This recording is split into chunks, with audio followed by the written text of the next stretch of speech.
Welcome to your first lecture for medical terminology for the health professional. In this first lecture, we will discuss Chapter 1, the anatomy of word construction. I do just want to remind you that this first lecture is the entire chapter in one lecture. Sometimes we will break chapters down into the lessons, like lesson 1.1, and then do another lecture for lesson 1.2. But the first chapter is pretty straightforward. Before we even begin, I will tell you that this is about the way that we construct medical terminology based off prefixes, suffixes, and roots. As we go throughout this chapter, we're going to give you some of the more common examples. Just to understand that the rest of this course is designed to teach you all of the different roots, prefixes, and suffixes. So in this first lecture, there's no way for us to plausibly expose you to every root, prefix, or suffix that you could come across.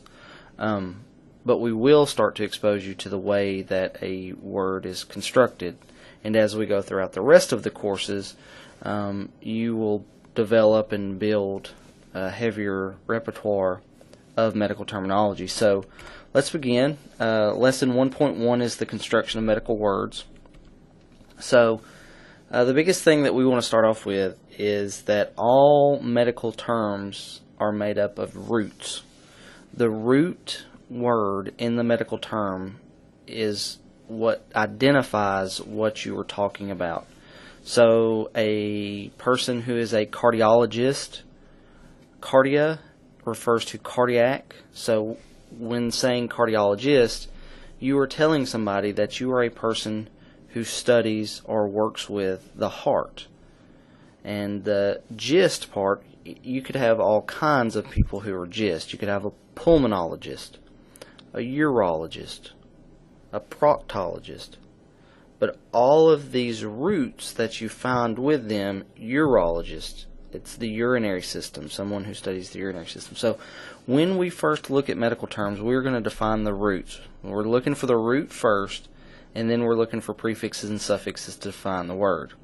Medical terms can have one or more roots, and again, the root provides the meaning of the word. And your example here in your PowerPoint is the word pneumonia has the root word pneumon, which means lung or air. So we're going to have a lot of pneumo stuff. Pneumothorax, which is air in the thoracic cavity. Pneumomediastinum, air in the middle of the chest. So pneumon is referring to lung or air. And we're going to have other ones that refer to lung, like pulmo. If you're a pulmonologist, you're somebody who studies about the lung. So you can see just with this first slide how vast and varied the medical terms can be. So really, when you're studying this chapter, work on looking for roots, prefixes, and suffixes. Roots are always combined with something called a combining vowel. I will tell you right now, it's very, very difficult to memorize what the combining vowel will be for every word, so don't try to stress yourself that way. Instead, look at medical terms as you go throughout this course and look at the combining vowel that they use. And most all combining vowels are O, the letter O, or A, the letter A. And in this slide here, you can see the pneumon that we just talked about that referred to lung or air, the ON has been dropped off and we've added an O. In the example I just gave you, I said we would be discussing things like pneumothorax. Pneumothorax. So the combining word was the O. Pneum and thorax was combined with an O. And you'll see as you go through these. So don't stress yourself right now about trying to remember all of the combining vowels. Just know that when you put a root word with something else, you combine it with a combining vowel. And they are typically the letter O or the letter A. So this is pretty good for you throughout your book. When you go through your text, when you read your examples, your book does a really good job of identifying the combining vowel for you. And it gives you an example here like respira, and it gives you the little / with an A. That's telling you that the combining vowel for respira is A, like respiratory. So when you look at your charts and when you look at your words, be sure to look at that. Be looking for what the combining vowel is, and that'll help you start to develop the proper way to do a combining vowel. So here's some combining forms, some common combining forms. So the root is pneumon, where they took off the O-N, added the O, and made it the combining vowel, pneumo. Again, here's another example, pulmon. They added the combining word or combining vowel O, so pulmono, like pulmonary, and pneumothorax, the words that we've already discussed. So up to this point, the biggest things that I want you to have gotten so far is that all medical terms are made of root words. The root word identifies the medical term that we are discussing, and then any medical term, when it's combined with something, is combined with a combining vowel, either an O or an A typically. Different roots can have the same meaning. So you see here, I've already discussed this, pulmon and pneumon both mean lung.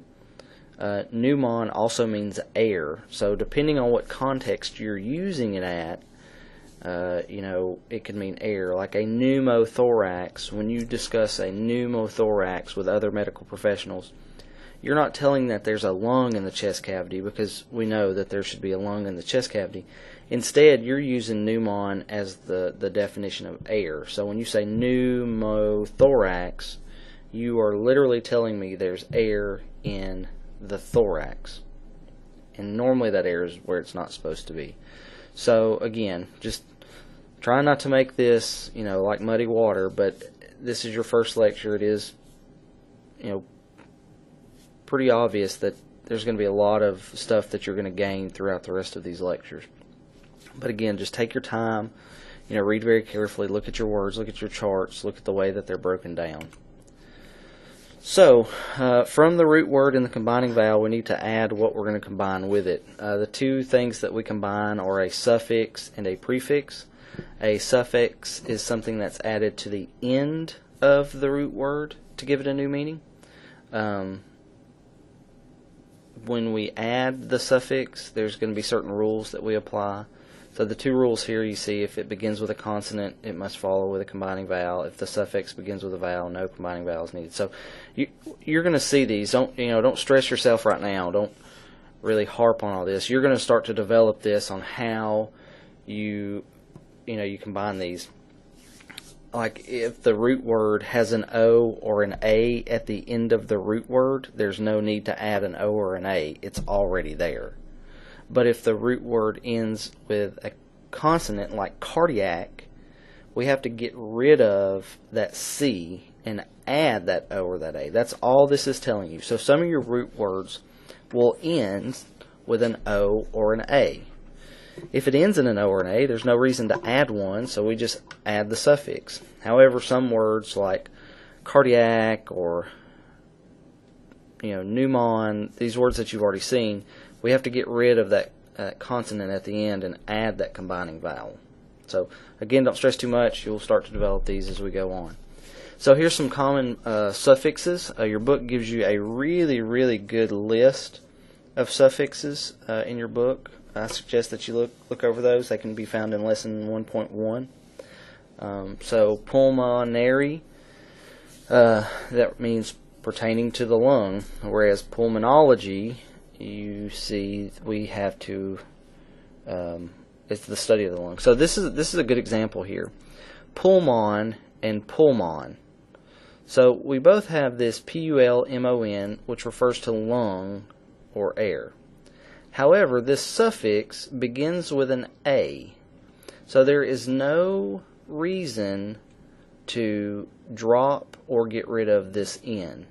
we have an A here, and an A is a common combining form. So to combine this word, pulmon, we just add airy at the end, pulmonary. However, on the lower example, you can see that we've had to add a combining form. And remember, your book shows you how with this / pulmon. And then you can see the suffix begins with an L, so there is a consonant there. The root word ends with a consonant. The suffix begins with a consonant. So we have to add this O in here. Now, this is just common sense. Think of it this way. There's no way for us to pronounce the word Pulmonology. It would not sound correct. So we have to add this vowel in here to make it sound proper. So instead of pulmonology, which doesn't sound correct, we make it pulmonology, which is the study of the lung. So an IA is a condition of, an ation is a process, and you'll see, as we use these words, you're going to become way more and more familiar with them. But they give you some examples. Pneumonia is a condition of the lung.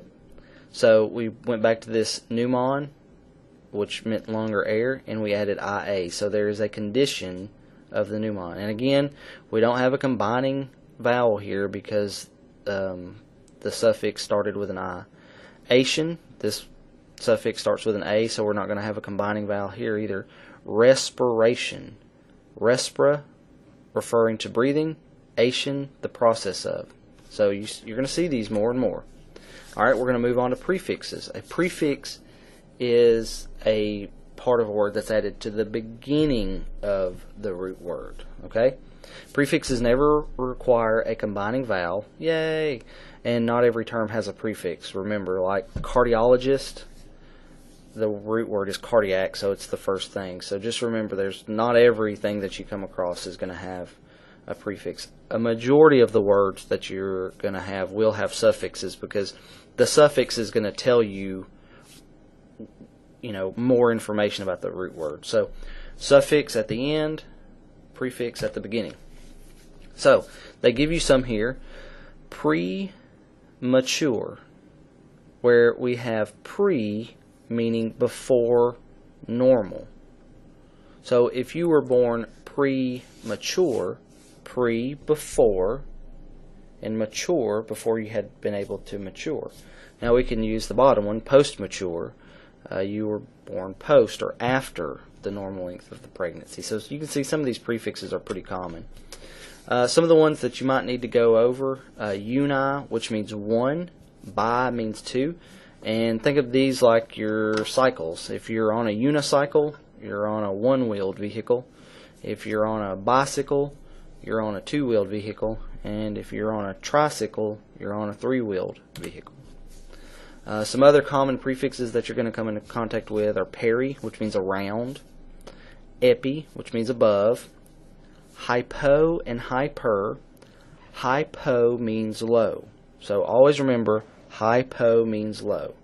There is an O in hypo, there is an O in low, hypo means low. Hyper means high. Okay? Micro and macro, you're probably pretty familiar with these. A micro means very small, like a microchip. A macro, though, means very large. So a microsite is a small cell, where a macrosite is a large cell. So let's do just a quick review here. Identify the prefixes and suffixes of the following word. So take some time, look at perinatal. There's an obvious prefix here, peri, which means around. Al, which is pertaining to, and natal, which is, the time of birth. So this is pertaining to the time around birth. Perinatal. We broke it down.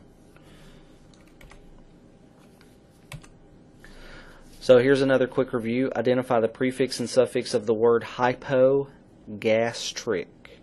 So, if we know our words, gastra refers to the gastrointestinal system. Ic is pertaining to, Hypo is below. So this is going to be below the gastrointestinal system, pertaining to stuff below the gastrointestinal system, hypogastric, or it's basically below the stomach. Hypo, prefix, gastra, root, ic, suffix. There you go.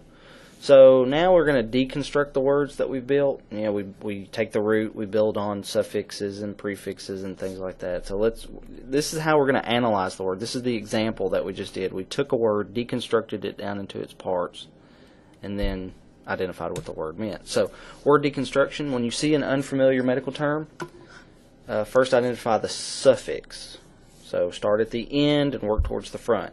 So your example given is cardiologist. The suffix logist is one who studies, or somebody who's a specialist. Cardia is the combining form for heart.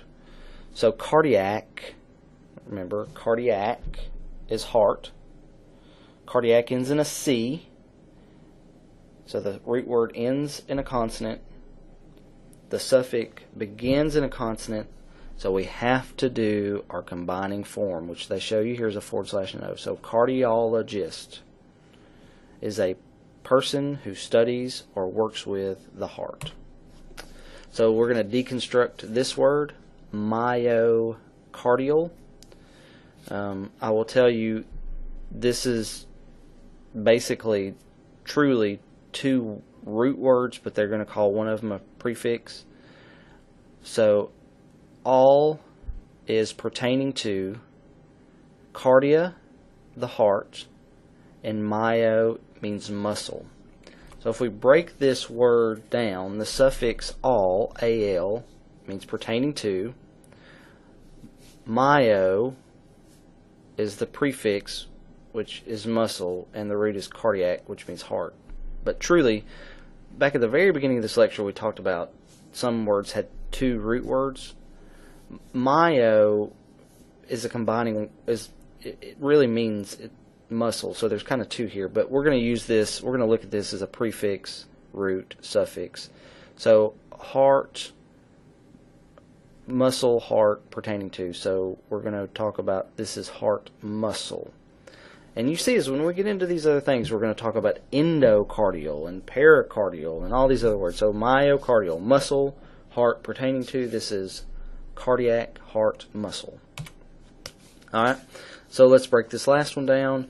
Cardiomyopathy. Cardiomyopathy. So we got some of the similar words we had just a minute ago. So we start with the suffix, pathy, which is a disease or changing process. Pathy just means there's been an alteration in the function, a change. Myo, again, which means muscle, and cardio, which means heart. So this is a change or alteration of the cardiac muscle. So cardiomyopathy, there you go. Correct pronunciation of medical terms is essential so that other health professionals can understand what you were saying.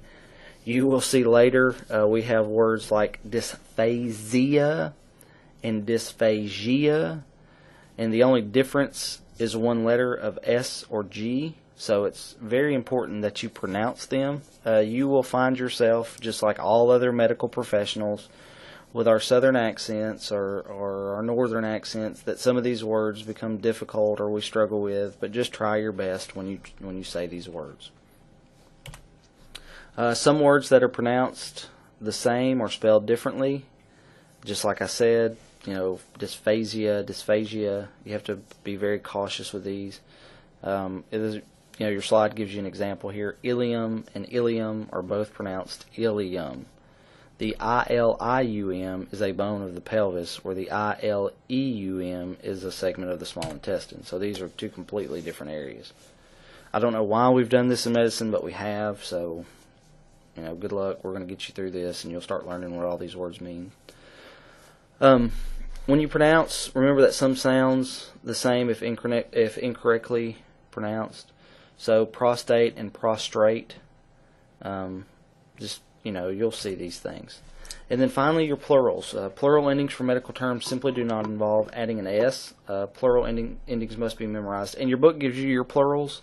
So you'll look at them, you'll read them, you'll study them, and then your quiz will help you go over it. But here's some examples of plurals. So singular endings, a and is.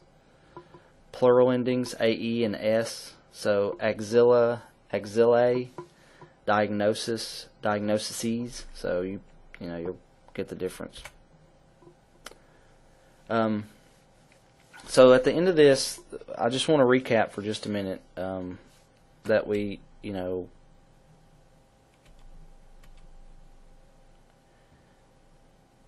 you really go back and you look at, with this first chapter, you study on identifying the root, identifying the suffix, identifying the prefix, learning what those mean, and work on combining those words. As you go through your chapter, you've got lots of little exercises and tables and all these different things in your book that will help you learn the parts of a word, do word analysis, deconstruction. Word analysis is going to be your biggest part of it, deconstructing an already drawn up medical word. So learn how to construct first, and then once you get your foundation, the biggest part is going to be that deconstruction. I've given you your outline and your learning objectives for this lecture, so take some time to go over that. And always remember, if at any time you are confused or need extra help, please give me a call. Thank you.